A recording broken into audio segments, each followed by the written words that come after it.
Good evening money persons, welcome to daily మనిషి number 839. ఈరోజు daily మనిషిలో మార్కెట్లో ఉన్న ఇంపార్టెంట్ అప్డేట్స్ అన్ని వన్ బై వన్ క్విక్గా డిస్కస్ చేసేద్దాం. ముందుగా మార్కెట్ అప్డేట్ చూసినట్లయితే ఈ రోజు సెషన్ లో సెన్సెక్స్ 712 పాయింట్స్ పెరిగి 78,053 పాయింట్స్ కి క్లోజ్ అయినట్లయితే నిఫ్టీ 183 పాయింట్స్ పెరిగి 23,721 పాయింట్స్ కి క్లోజ్ అయింది. అండ్ ఈ రోజు సెషన్ లో మిడ్ క్యాప్ ఇండెక్స్ 0.15% కరెక్ట్ అయినట్లయితే స్మాల్ క్యాప్ ఇండెక్స్ 0.17% పెరిగింది. అండ్ బ్యాంక్ నిఫ్టీ 1.74% పెరిగింది. ఈ రోజు నిఫ్టీ పెరిగిన 183 పాయింట్స్ లోని ఫైనాన్షియల్ సర్వీస్ సెక్టర్ 166 పాయింట్స్ ని కంట్రిబ్యూట్ చేయడం జరిగింది. సో ఈ ఫైనాన్షియల్ సర్వీస్ సెక్టర్ స్టాక్స్ అన్ని కూడా పాజిటివ్ గా రియాక్ట్ అవడంతో ఓవరాల్ గా మన మార్కెట్ లో ఈ రోజు పాజిటివ్ మూమెంటం కనపడింది. నెక్స్ట్ మన కంట్రీ ప్రెసెంట్ ఫేస్ చేస్తున్నటువంటి అతి పెద్ద సమస్య వాటర్ క్రైసిస్. ఢిల్లీ లాంటి సిటీస్ లోని నీళ్లు లేక ఎన్ని ఇబ్బందులు పడుతున్నారో మనం వీడియోస్ లో చూస్తానే ఉన్నాం కదా. ఈవెన్ ఢిల్లీతో పాటుగా కొన్ని నెలల క్రితం బెంగళూరులో కూడా వాటర్ క్రైసిస్ వచ్చిందని చెప్పి న్యూస్ అప్డేట్స్ వచ్చాయి. ఇలా ఢిల్లీ బెంగళూరుతో పాటుగా చాలా సిటీస్ అయితే వాటర్ క్రైసిస్ ని ఫేస్ చేస్తున్నాయి. సో దీని రిలేటెడ్ గా ఇప్పుడు మూడీస్ వాళ్ళు ఒక రిపోర్ట్ ని రిలీజ్ చేయడం జరిగింది. వీళ్ళు ఏం షేర్ చేస్తున్నారంటే ఈ ఇండియా ఫేస్ చేస్తున్నటువంటి వాటర్ క్రైసిస్ ఏదైతే ఉన్నదో దాని వలన మన ఎకానమీ గ్రోత్ అయితే ఇంపాక్ట్ అయ్యేటువంటి అవకాశం ఉన్నదని చెప్పి వీళ్ళు షేర్ చేస్తున్నారు. వీళ్ళు షేర్ చేస్తుంది కరెక్టే, ఎందుకంటే వాటర్ క్రైసిస్ కానీ ఇంకా ఎక్కువగా పెరిగింది అనుకోండి, వేరియస్ ఇండస్ట్రీస్ లోని వాటర్ యూసేజ్ అన్నది చాలా ఎక్కువగా ఉంటుంది కదా. సో వాటర్ క్రైసిస్ ఇంతలా ఉన్నట్లయితే చాలా ఇండస్ట్రీస్ దెబ్బ తినేటువంటి అవకాశం ఉన్నది. అండ్ అంతేకాకుండా వాటర్ షార్టేజ్ వలన అగ్రికల్చర్ ప్రొడక్షన్ కూడా తగ్గుతుంది. కాబట్టి దాని వలన ఫుడ్ ప్రైసెస్ పెరిగి అండ్ మన కంట్రీలో ఇన్ఫ్లేషన్ కూడా బాగా పెరిగేటువంటి అవకాశం ఉన్నదని, సో ఇవన్నిటి వల్ల మన ఎకానమీ గ్రోత్ అయితే ఇంపాక్ట్ అయ్యేటువంటి అవకాశం ఉన్నదని చెప్పి వీళ్ళు మెన్షన్ చేయడం జరిగింది. ఇప్పుడు ఈ ఇష్యూ ఏదైతే మన కంట్రీ ఫేస్ చేస్తుందో దానివల్ల వేరే ఇండస్ట్రీలో ఉన్నటువంటి కంపెనీస్ కూడా స్ట్రగుల్ అవుతాయి. స్టీల్ మ్యానుఫ్యాక్చరింగ్ చేసేటువంటి కంపెనీస్ కి వాటర్ కావాలి. అండ్ అలాగే అదర్ మ్యానుఫ్యాక్చరింగ్ కంపెనీస్ కి కూడా వాటర్ యూసేజ్ అన్నది చాలా ఎక్కువగా ఉంటుంది. సో ఈ క్రైసిస్ కనుక ఇంకా ఇలాగే కంటిన్యూ అయినట్లయితే ఈ కంపెనీస్ యొక్క ప్రొడక్షన్స్ పైన కూడా ఇంపాక్ట్ అయ్యేటువంటి అవకాశం ఉన్నది. కాబట్టి అదే కనుక జరిగినట్లయితే ఈ మ్యానుఫ్యాక్చరింగ్ సెక్టర్ లో ఉండేటువంటి స్టాక్స్ లో కూడా మనం ప్రెషర్ చూసేటువంటి అవకాశం ఉంది. స్టాక్ మార్కెట్ విషయం మనం ఇప్పుడు పక్కన పెడితే ఈ వాటర్ క్రైసిస్ ఇంకా ఎక్కువగా పెరిగింది అనుకోండి, నార్మల్ గా జనాలు కూడా ఎక్కువ మంది వాటర్ లేక ఇబ్బందులు ఎదుర్కొంటారు. కాబట్టి గవర్నమెంట్ ఈ వాటర్ క్రైసిస్ ఇష్యూని సార్ట్అవుట్ చేసేందుకు గాను స్ట్రాంగ్ గా వర్క్ చేయవలసి ఉన్నది. Like water treatment plant setups పైన అగ్రెసివ్ గా వర్క్ చేయడం, ఇటువంటి స్టెప్స్ అన్ని తీసుకుని వెళ్ళినట్లయితే కొంతవరకు ఈ వాటర్ క్రైసిస్ ని సార్ట్అవుట్ చేసేటువంటి అవకాశం ఉంది. Let's see government of India ఎటువంటి స్టెప్స్ తీసుకుంటుంది అన్నది. బట్ ప్రెసెంట్ మనం చూసినట్లయితే ఈ వాటర్ క్రైసిస్ ఇష్యూ ఏదైతే ఉన్నదో అది మనం ఫేస్ చేస్తున్నటువంటి బిగ్గెస్ట్ రిస్క్. ఈ రిస్క్ ని తగ్గించడానికి గవర్నమెంట్ అయితే స్ట్రాంగ్ స్టెప్స్ తీసుకోవాల్సి ఉన్నది. ఇప్పుడు కంపెనీస్ ఏవైతే ఇంపాక్ట్ అవుతాయో వాటి గురించి మాట్లాడుకున్నాం కదా. ఈ వాటర్ క్రైసిస్ కొంత పెరుగుతుండడం వలన వాటర్ ట్రీట్మెంట్ కంపెనీస్ ఏవైతే ఉన్నాయో వాటికైతే ఆపర్చునిటీ క్రియేట్ అవుతుంది. కాబట్టి ఆ కంపెనీస్ కొంత బెనిఫిట్ పొందేటువంటి అవకాశం ఉంది. నెక్స్ట్ ఈ జూన్ 27 రోజున అంటే ఈ థర్స్డే రోజున సెబీ మీటింగ్ అయితే జరగబోతున్నది. ఈ సెబీ మీటింగ్ లోని రీసెంట్ గా సెబీ డెరివేటివ్ సెగ్మెంట్ రిలేటెడ్ గా కొన్ని కొత్త ప్రపోజల్స్ అయితే చేసింది కదా. ఈ కొత్త ప్రపోజల్స్ ఏవైతే ఉన్నాయో వాటిని అప్రూవ్ చేసేటువంటి అవకాశం ఉన్నదని చెప్పి మార్కెట్ ఎక్స్పెక్ట్ చేస్తుంది. దీనిలోని F&O సెగ్మెంట్ లోని స్టాక్ ఎలిజిబిలిటీ క్రైటీరియా రిలేటెడ్ గా కూడా సెబీ కొన్ని ప్రపోజల్స్ చేయడం జరిగింది కదా. వాటి రిలేటెడ్ గా సెబీ ఇప్పుడు డిసిషన్ తీసుకోవచ్చని, ఇటువంటి డిసిషన్ తీసుకోవడం ద్వారా F&O సెగ్మెంట్ లోని రీటైలర్స్ తెలియక రిస్క్ ని ఫేస్ చేసి వాళ్ళ డబ్బులు కోల్పోతున్నారు కదా, దాన్ని కంట్రోల్ చేయడానికి సెబీ ప్రయత్నించేటువంటి అవకాశం ఉన్నదని చెప్పి వేరియస్ అనలిస్టులు ఎక్స్పెక్ట్ చేస్తున్నారు. చూడాలి. అలాగే 27 రోజున మీటింగ్ జరగబోతుంది కదా. ఓన్లీ డెరివేటివ్ సెగ్మెంట్ రిలేటెడ్ గా సెబీ దగ్గర నుంచి అనౌన్స్మెంట్స్ వస్తాయా లేదా అదర్ అనౌన్స్మెంట్స్ ఏమైనా వస్తాయా అన్నది మనకి 27 రోజున ఒక క్లారిటీ రాబోతుంది. Next mutual fund investors related గా ఒక ఇంపార్టెంట్ అప్డేట్ ఉన్నది. మ్యూచువల్ ఫండ్స్ లో ఎవరైతే ఇన్వెస్ట్ చేస్తున్నారో వాళ్ళందరూ కూడా దీని గురించి క్లియర్ గా తెలుసుకోవాలి. రీసెంట్ గా మీరు చూసినట్లయితే ఈక్విటీ ఫండ్స్ లోకి ఇన్ఫ్లోస్ బాగా పెరుగుతున్నాయి కదా. ఈ ఈక్విటీ ఫండ్స్ లో కూడా సెక్టోరియల్ అండ్ థీమాటిక్ ఫండ్స్ లోకి హై ఫ్లోస్ వస్తున్నాయి. ఇక్కడ సెక్టోరియల్ ఫండ్స్ అంటే ఏంటంటే ఒక సెక్టర్ మీద కాన్సన్ట్రేట్ చేసి ఈ సెక్టోరియల్ ఫండ్స్ ఇన్వెస్ట్ చేస్తుంటాయి. మనం ఎగ్జాంపుల్ గా మాట్లాడుకోవాలంటే పవర్ సెక్టర్ కావచ్చు, ఐటీ సెక్టర్ కావచ్చు. ఇలా సెక్టోరియల్ ఫండ్స్ ఏవైతే ఉంటాయో ఆ సెక్టర్ కి సంబంధించినటువంటి కంపెనీస్ లో ఇన్వెస్ట్ చేస్తుంటాయి అనమాట.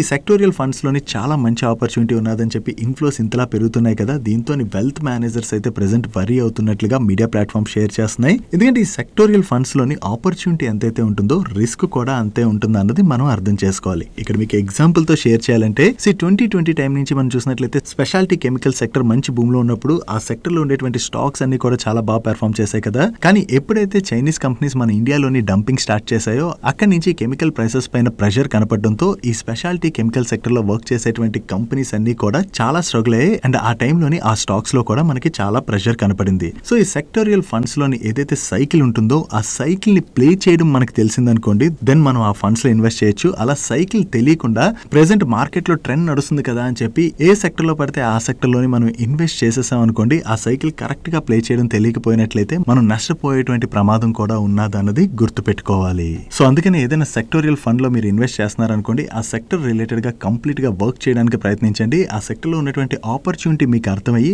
ఆ సైకిల్ ని కరెక్ట్ గా ప్లే చేయగలిసినట్లయితేనే అప్పుడు మీ ఇన్వెస్ట్మెంట్ డిసిషన్ తీసుకోవడం అన్నది బెటర్. డైలీ మార్కెట్ లో వచ్చేటువంటి ఇటువంటి ఇంపార్టెంట్ అప్డేట్స్ ని మీతో డీటెయిల్ గా షేర్ చేయడానికి మన మనీపర్స్ టీమ్ ఏవైతే ఎఫర్ట్స్ పెడుతుందో ఆ ఎఫర్ట్స్ కనుక మీకు హెల్ప్ఫుల్ అవుతున్నట్లయితే ఈ వీడియోని మర్చిపోకుండా లైక్ చేయడానికి ప్రయత్నించండి. నెక్స్ట్ ఈ రోజు సెషన్ లో అమర్ రాజా బ్యాటరీ స్టాక్ నియర్లీ 20% పెరిగింది కదా. ఈ స్టాక్ లో ఈ రోజు సెషన్ లో ఇంత పాజిటివ్ రియాక్షన్ కనపడడానికి రీజన్ వీళ్ళు చైనాకి చెందిన lithium ion batteries manufacturing and అలాగే రీసెర్చ్ సైడ్ వర్క్ చేసేటువంటి కంపెనీ అయిన గోటియాన్ హైటెక్ కంపెనీ లిమిటెడ్ యొక్క సబ్సిడరీ కంపెనీ అయిన జేబీ ఎనర్జీఎక్స్ స్లోవాకియా వాళ్ళతోని టెక్నికల్ లైసెన్సింగ్ అగ్రిమెంట్ లోకి ఎంటర్ అయ్యారు. ఈ అగ్రిమెంట్ లోకి ఎంటర్ అవడం ద్వారా అమర్ రాజా వాళ్ళకి వచ్చేటువంటి అడ్వాంటేజ్ ఏంటంటే, ఈ కంపెనీ దగ్గర లిథియం అయాన్ సెల్ రిలేటెడ్ గా ఉన్నటువంటి టెక్నాలజీతో పాటుగా ఈ కంపెనీ అమర్ రాజా వాళ్ళకి సెల్ టెక్నాలజీ ఐపీని ట్రాన్స్ఫర్ చేయడంతో పాటు అమర్ రాజా వాళ్ళు లేటెస్ట్ జనరేషన్ ప్రాసెస్ టెక్నాలజీస్ తోని గిగా ఫ్యాక్టరీస్ ని ఎస్టాబ్లిష్ చేసేందుకు కూడా ఈ కంపెనీ సపోర్ట్ ని అందించబోతుంది. మీకు గుర్తున్నట్లయితే అమర్ రాజా వాళ్ళు తెలంగాణలోని 9,500 crores ఇన్వెస్ట్ చేయడం ద్వారా ఒక గిగా కారిడార్ ని సెటప్ చేయబోతున్నట్టుగా అనౌన్స్ చేశారు కదా. సో ఈ కారిడార్ ని సెటప్ చేసేందుకు గాను ఈ జిఏబీ వాళ్ళ దగ్గర నుంచి వీళ్ళకి సపోర్ట్ దొరకనున్నది. అండ్ ఫ్యూచర్ లో కూడా వీళ్ళు అదర్ కారిడార్స్ ని కనుక సెటప్ చేసినట్లయితే వీళ్ళకి ఈ కంపెనీ యొక్క టెక్నాలజీ లైసెన్స్ అయితే దొరుకుతుంది కదా. దాంతో వీళ్ళు లేటెస్ట్ టెక్నాలజీని యూజ్ చేయడం ద్వారా ఫ్యాక్టరీస్ ని సెటప్ చేసుకోవచ్చు. సో న్యూ టెక్నాలజీస్ తోని కొత్త ఫ్యాక్టరీస్ ఏవైతే వీళ్ళు సెటప్ చేయనున్నారో దాని ద్వారా అమర్ రాజా వాళ్ళకి ఫ్యూచర్ లో చాలా అడ్వాంటేజ్ కాబోతుంది. కాబట్టి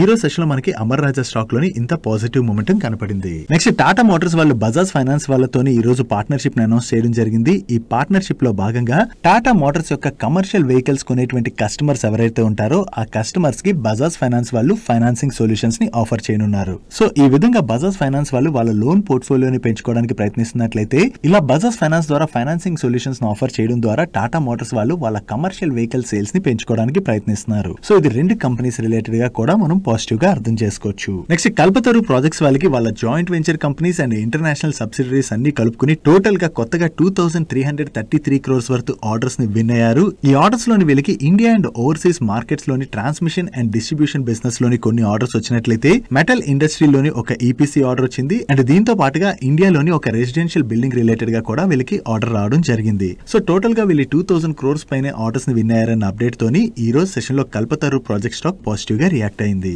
నెక్స్ట్ ఆక్వాకల్చర్ బిజినెస్ చేసేటువంటి కింగ్స్ ఇన్ఫ్రా వాళ్ళ రిలేటెడ్ గా ఒక పాజిటివ్ అప్డేట్ ఉన్నది. ఈ కింగ్స్ ఇన్ఫ్రా వాళ్ళు వాళ్ళ ఫుట్ ప్రింట్స్ ని యూరోపియన్ మార్కెట్ లోని ఎక్స్పాండ్ చేస్తున్నట్టుగా అనౌన్స్ చేశారు. దీనిలో భాగంగా కంపెనీ రీసెంట్ గా బార్సిలోనాలో జరిగినటువంటి సీ ఫుడ్ ఎక్స్పోలోని పార్టిసిపేట్ చేసిందని, ఈ ఎక్స్పోలోని ఈ కంపెనీ యొక్క సిఎండి అయినటువంటి షాజీ బేబీ జాన్ గారు Spain, Italy, France, Portugal and other European countries కి చెందినటువంటి లీడింగ్ ఇంపోర్టర్స్ అండ్ డిస్ట్రిబ్యూటర్స్ తోని కాంట్రాక్ట్స్ ని కూడా ఎస్టాబ్లిష్ చేయడం జరిగిందని, అండ్ అంతేకాకుండా 2023 లోని ఈ యూరోపియన్ కంట్రీస్ కి ఇండియా నుంచి ఇంపోర్ట్స్ తగ్గడానికి ఉన్నటువంటి వేరియస్ రీజన్స్ అన్ని డిస్కస్ చేశారు. వాటిని ఓవర్కమ్ చేయడానికి కావాల్సినటువంటి స్టెప్స్ గురించి కూడా డిస్కస్ చేసినట్లుగా వీళ్ళు షేర్ చేస్తున్నారు. సో యూరోప్ లోని వీళ్ళ ఫుట్ ప్రింట్స్ ని ఎక్స్పాండ్ చేయడం ద్వారా వీళ్ళ బిజినెస్ ని గ్రో చేయడానికి ప్రయత్నిస్తున్నారు కదా. ఇది కింగ్స్ ఇన్ఫ్రా వాళ్ళ రిలేటెడ్ గా పాజిటివ్. దాంతోనే ఈ రోజు సెషన్ లో ఈ స్టాక్ పాజిటివ్ గా రియాక్ట్ అయింది. నెక్స్ట్ హిటాచి ఎనర్జీ వాళ్ళు కొత్తగా ఒక ఆర్డర్ విన్ అయ్యారు. ఈ ఆర్డర్ వాల్యూ అప్రాక్సిమేట్లీ 790 crores. కాకపోతే ఈ ఆర్డర్ వీళ్ళ ఫెలో సబ్సిడరీ కంపెనీ అయినటువంటి Hitachi energy Australia private limited నుంచి వచ్చింది. ఈ ఆర్డర్ లో భాగంగా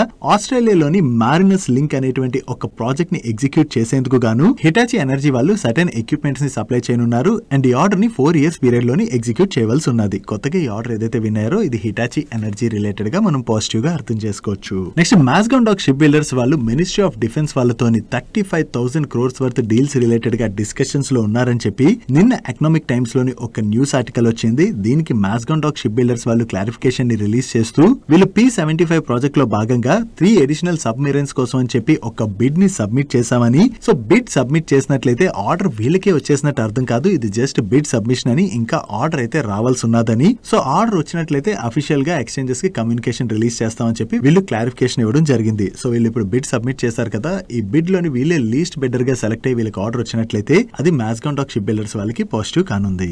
నెక్స్ట్ ముతూట్ మైక్రోఫిన్ వాళ్ళు various type of insurance products ని ఆఫర్ చేసేందుకు గాను కార్పొరేట్ ఏజెంట్ లైసెన్స్ కోసం ఇన్సూరెన్స్ రెగ్యులేటర్ అయినటువంటి IRDA వాళ్ళ దగ్గర లైసెన్స్ కోసం అప్లై చేసుకోవడం జరిగింది. ఇప్పుడు IRDA వాళ్ళ దగ్గర నుంచి వీళ్ళకి లైసెన్స్ వచ్చినట్టుగా వీళ్ళు షేర్ చేస్తున్నారు. సో IRDA వాళ్ళ దగ్గర నుంచి వీళ్ళకి లైసెన్స్ వచ్చేసింది కాబట్టి ఇక పైన వీళ్ళ కస్టమర్స్ ఎవరైతే ఉంటారో వాళ్ళకి వీళ్ళు వేరియస్ ఇన్సూరెన్స్ ప్రొడక్ట్స్ ని ఆఫర్ చేసేటువంటి అవకాశం ఉన్నది. సో ఇలా వీళ్ళ ప్రొడక్ట్ పోర్ట్ఫోలియోని ఎక్స్పాండ్ చేసుకోవడం ద్వారా వీళ్ళ బిజినెస్ ని గ్రో చేయడానికి ప్రయత్నిస్తున్నారు కదా. ఇది ముతూట్ మైక్రో ఫిన్వాల్ రిలేటెడ్ గా మనం పాజిటివ్ గా అర్థం చేసుకోవచ్చు. నెక్స్ట్ షాఫ్లర్ వాళ్ళు ఈ రోజు వీళ్ళ హొసూర్ ప్లాంట్ నుంచి కొత్తగా ప్లానెటరీ గేర్ సిస్టమ్స్ అనేటువంటి ప్రొడక్ట్ ని లాంచ్ చేయడం జరిగింది. దీన్ని స్పెషల్లీ వీళ్ళు హైబ్రిడ్ ట్రాన్స్మిషన్ వెహికల్స్ కోసం డిజైన్ చేశామని అండ్ వీటిని యూజ్ చేయడం ద్వారా వెహికల్స్ యొక్క పెర్ఫార్మెన్స్ చాలా ఇంప్రూవ్ అవుతుందని అండ్ OEM పార్ట్నర్స్ కూడా దీని వల్ల బాగా బెనిఫిట్ పొందబోతున్నట్లుగా షాఫ్లర్ వాళ్ళు షేర్ చేస్తున్నారు. వీళ్ళు కొత్తగా లాంచ్ చేసినటువంటి ఈ ప్రొడక్ట్ కి OEMs దగ్గర నుంచి మంచి ఆర్డర్స్ కనుక వచ్చినట్లయితే అది షాఫ్లర్ వాళ్ళకి పాజిటివ్ కానుంది. వీళ్ళు కొత్త ప్రొడక్ట్ ని లాంచ్ చేశారన్న అప్డేట్ తోని ఈ రోజు సెషన్ లో షాఫ్లర్ స్టాక్ స్లైట్ గా పాజిటివ్ గా రియాక్ట్ అయింది.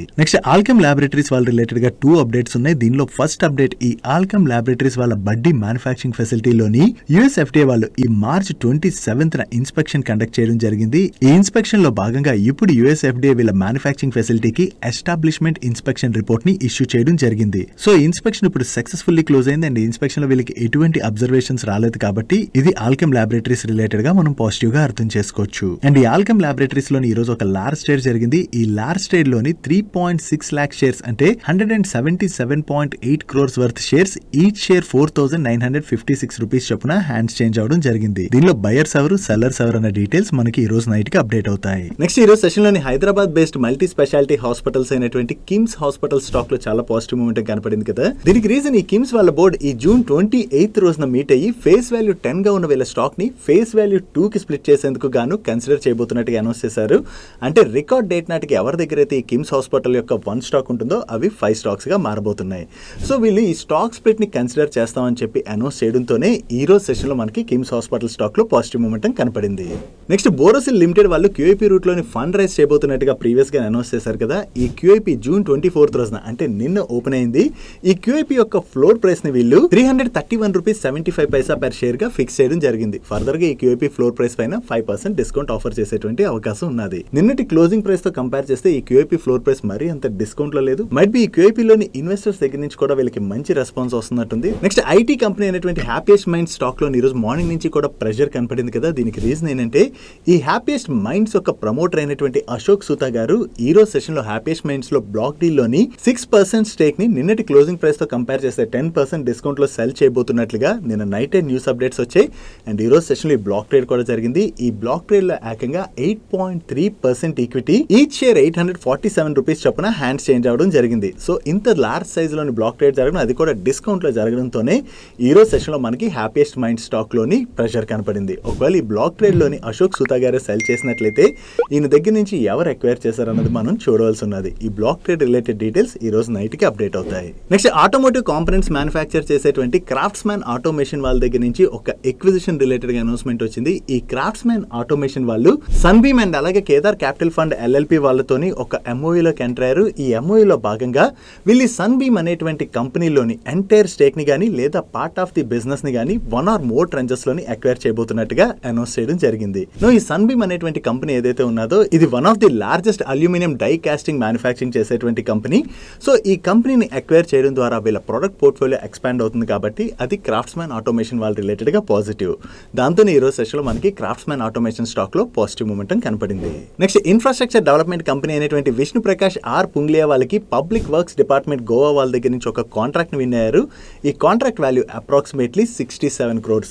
ఈ కాంట్రాక్ట్ లో భాగంగా వీళ్ళు గోవాలోని 15 MLD వాటర్ ట్రీట్మెంట్ ప్లాంట్ ని కన్స్ట్రక్ట్ చేయనున్నారు. నెక్స్ట్ రేపటి నుంచి ఓపెన్ అవబోతున్నటువంటి Vraj iron and steel limited యొక్క IPO గురించి మనం ఇప్పుడు బ్రీఫ్ గా డిస్కస్ చేసుకుందాం. ఈ కంపెనీ యొక్క ప్రొడక్ట్ రేంజ్ మనం చూసినట్లయితే వీళ్ళు sponge iron, power, MS billet and TMT bar products ని మ్యానుఫ్యాక్చర్ చేస్తూ ఉంటారు. And coming to their revenue breakup financial year 2023 ప్రకారం చూసినట్లయితే వీళ్ళకి అన్నిటికన్నా ఎక్కువగా స్పాంజ్ ఐరన్ ఓర్ ప్రొడక్ట్ నుంచి 52.19% రెవెన్యూ కంట్రిబ్యూషన్ వస్తున్నట్లయితే దెన్ TMT బార్ నుంచి 34.9% రెవెన్యూ కంట్రిబ్యూషన్ వస్తుంది. దాని తర్వాత MS బిలెట్స్ నుంచి 9.93% రెవెన్యూ కంట్రిబ్యూషన్ వస్తుంది. అన్నిటికన్నా తక్కువగా పవర్ సెగ్మెంట్ నుంచి వీళ్ళకి జస్ట్ 3% రెవెన్యూ కంట్రిబ్యూషన్ వస్తుంది. Coming to client concentration financial year 2023 ప్రకారం వీళ్ళకి టాప్ 5 కస్టమర్స్ నుంచి 39.42% రెవెన్యూ కంట్రిబ్యూషన్ వస్తున్నట్లయితే టాప్ 10 కస్టమర్స్ నుంచి 58.56% రెవెన్యూ కంట్రిబ్యూషన్ వస్తుంది. వీళ్ళకి 2 మ్యానుఫ్యాక్చరింగ్ ఫెసిలిటీస్ ఉన్నాయి. అండ్ ప్రెసెంట్ ఈ కంపెనీ దగ్గర ఈచ్ ప్రొడక్ట్ రిలేటెడ్ గా ఎంత కెపాసిటీస్ ఉన్నాయన్నది మీరు ఇక్కడ స్క్రీన్ పై చూడొచ్చు. అండ్ ఫైనాన్షియల్ ఇయర్ 2023లోని లోని ఈ కెపాసిటీస్ లోని స్పాంజ్ ఐరన్ ప్రొడక్ట్ యొక్క కెపాసిటీస్ ని వీళ్ళు 95.29% యూటిలైజ్ చేస్తున్నట్లయితే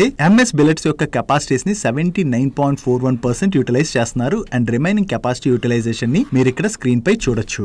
ఇక్కడ స్పాంజ్ ఐరన్ ఓర్ కెపాసిటీస్ ని వీళ్ళు ఆల్మోస్ట్ ఫుల్ గా యూటిలైజ్ చేస్తున్నారు కదా. సో ఇంత ఫుల్ గా యూటిలైజ్ చేస్తున్నప్పుడు వీళ్ళు కెపాసిటీ ఎక్స్పాన్షన్ చేయవలసి ఉంటుంది. సో ఈ కెపాసిటీ ఎక్స్పాన్షన్ చేయాలంటే కంపెనీకి ఫండ్స్ అవసరం కదా. సో ఫండ్స్ అవసరం అయితే కంపెనీస్ ఏం చేస్తాయి, 2 ways లో ఫండ్ రైజ్ చేస్తాయి. ఒకటి ఈక్విటీ, 2 డెట్. నో వీళ్ళ కెపాసిటీ ఎక్స్పాన్షన్ కోసం అని చెప్పి ఈ ఐపీఓ ద్వారా వీళ్ళు ఏవైతే ఫండ్స్ రైజ్ చేయబోతున్నారో ఆ ఫండ్స్ ని యూటిలైజ్ చేయబోతున్నట్టుగా మేనేజ్మెంట్ చెప్తుంది. ఈ స్పాంజ్ ఐరన్ ఓర్ యొక్క ఇన్స్టాల్డ్ కెపాసిటీ ఆల్మోస్ట్ వీళ్ళు ఫుల్ గా యూటిలైజ్ చేస్తున్నారు కదా. సో దీనిలోని అండ్ అలాగే ఎంఎస్ బిల్లెట్స్ లోని వీళ్ళు కెపాసిటీ ఎక్స్పాన్షన్ చేయనున్నారు. కమింగ్ టు దర్ మేనేజ్మెంట్, ఈ కంపెనీని స్టార్ట్ చేసింది మిస్టర్ రామ్ గోపాల్ జాన్వర్ గారు. కాకపోతే ఈయన చనిపోవడంతో ప్రెసెంట్ ఈయన కొడుకు అయినటువంటి విజయ్ ఆనంద్ జాన్వర్ గారు ఈ కంపెనీ యొక్క చైర్మన్ అండ్ మేనేజింగ్ డైరెక్టర్ గా వ్యవహరిస్తున్నారు. And remaining management leadership board ని మీరు ఇక్కడ స్క్రీన్ పై చూడొచ్చు. And coming to their share holding pattern, ఈ కంపెనీలోని Gopal sponge and power private limited majority stake 72.74% stake ని హోల్డ్ చేస్తుంది. అండ్ దీని తర్వాత విఏ ట్రాన్స్పోర్ట్ ప్రైవేట్ లిమిటెడ్ వాళ్ళు 22.47% స్టేక్ ని హోల్డ్ చేస్తున్నారు. అండ్ వీళ్ళ తర్వాత ఎవరెవరు ఎంత స్టేక్ ని హోల్డ్ చేస్తున్నారు అన్నది మీరు ఇక్కడ స్క్రీన్ పై చూడొచ్చు. And coming to the IPO details, ఈ ఐపీఓ యొక్క ఇష్యూ సైజ్ 171 crores అండ్ ఈ ఐపీఓ యొక్క price band range 195 rupees to 207 rupees. And ఈ కంపెనీ లిస్ట్ అయిన తర్వాత హయ్యర్ ప్రైస్ బ్యాండ్ ప్రకారం చూసినట్లయితే దీని యొక్క మార్కెట్ క్యాప్ 682 crores ఉండబోతుంది. అండ్ ఈ ఐపీఓ పార్టిసిపేషన్ డీటెయిల్స్ ని మీరు ఇక్కడ స్క్రీన్ పై చూడొచ్చు. అండ్ ఈ ఐపీఓ 26th June అంటే రేపు ఓపెన్ అయ్యి 28th June రోజున క్లోజ్ అవబోతుంది. అండ్ రిమైనింగ్ టెంటేటివ్ డేట్స్ ని మీరు ఇక్కడ స్క్రీన్ పై చూడొచ్చు. దీనిలోని క్యూఏబీస్ కి 50%, ఎన్ఐఎస్ కి 15% అండ్ రీటైల్ కి 35% అలాట్ చేయబోతున్నారు. And coming to there financials, ముందుగా వీళ్ళ బ్యాలెన్స్ షీట్ చూసినట్లయితే వీళ్ళ టోటల్ డెట్ 49.3 crores గా ఉన్నట్లయితే total equity 187.5 crores. So debt to equity ratio is 0.263 times. General ఇది క్యాపిటల్ ఇంటెన్సివ్ బిజినెస్ కదా. సో ఈ క్యాపిటల్ ఇంటెన్సివ్ బిజినెస్ చేసేటువంటి కంపెనీస్ యొక్క డెట్ కొంచెం ఎక్కువగానే ఉంటుంది. బట్ ఈ కంపెనీ విషయంకి వస్తే they are managing quite well.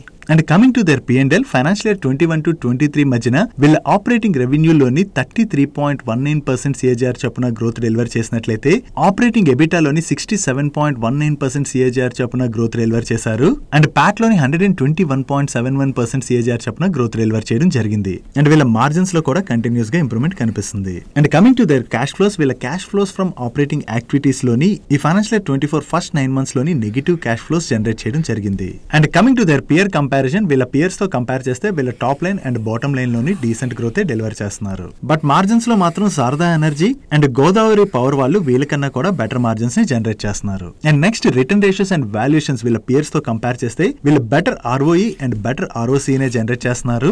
And వీళ్ళ పియర్స్ తో కంపేర్ చేస్తే వీళ్ళ కంపెనీని బెటర్ వాల్యుయేషన్ కే IPO కి తీసుకొస్తున్నారు. And coming to our personal view, ఈ పర్సనల్ వ్యూ షేర్ చేసే ముందు స్టాండర్డ్ డిస్క్లైమర్, ఈ వీడియోలో మేము షేర్ చేసిన ఇన్ఫర్మేషన్ మీరు ఫర్దర్ గా రీసెర్చ్ చేయడానికి యూజ్ చేసుకుని రీసెర్చ్ చేసి మీ డిసిషన్ తీసుకోగలిసినట్లయితే ఓకే, లేదా మీ ఫైనాన్షియల్ అడ్వైజర్ హెల్ప్ తీసుకోవడం బెటర్. అండ్ మా పర్సనల్ వ్యూ విషయంకి వచ్చినట్లయితే స్టీల్ కంపెనీ సిక్లికల్ నేచర్ ఉన్నటువంటి కంపెనీస్ కదా. సో ఆ సైకిల్ ని ప్లే చేయడం తెలిసినట్లయితే ఓకే. సో ఆ తెలియని వాళ్ళు ఎవరైతే ఉంటారో వాళ్ళు ఇగ్నోర్ కొట్టేయడం better. That's it for today's daily munch. ఈ రోజు డైలీ మంచ్ లో మేము షేర్ చేసిన ఇన్ఫర్మేషన్ మీకు నచ్చినట్లయితే ఈ వీడియోని లైక్ చేయండి. అండ్ ఈ video me friends and family members helpful అవుతుంటే ఈ వీడియోని వాళ్ళకి షేర్ చేయండి. అండ్ మీరు ఇదే ఫస్ట్ టైం మన మనీపర్ ఛానల్కి వచ్చి ఛానల్ ఇంకా సబ్స్క్రైబ్ చేయలేనట్లయితే ఇక్కడ ఉన్న ఛానల్ లోగో మీద క్లిక్ చేసి ఛానల్ సబ్స్క్రైబ్ చేసుకుంటూ పక్కన ఉన్న బెల్ ఐకాన్ లోని ఆల్ నోటిఫికేషన్స్ యాక్టివేట్ చేసుకోండి. నేను చంద్రశేఖర్ పత్రి మరొక ఇంట్రెస్టింగ్ వీడియోతో కలుద్దాం. Good night.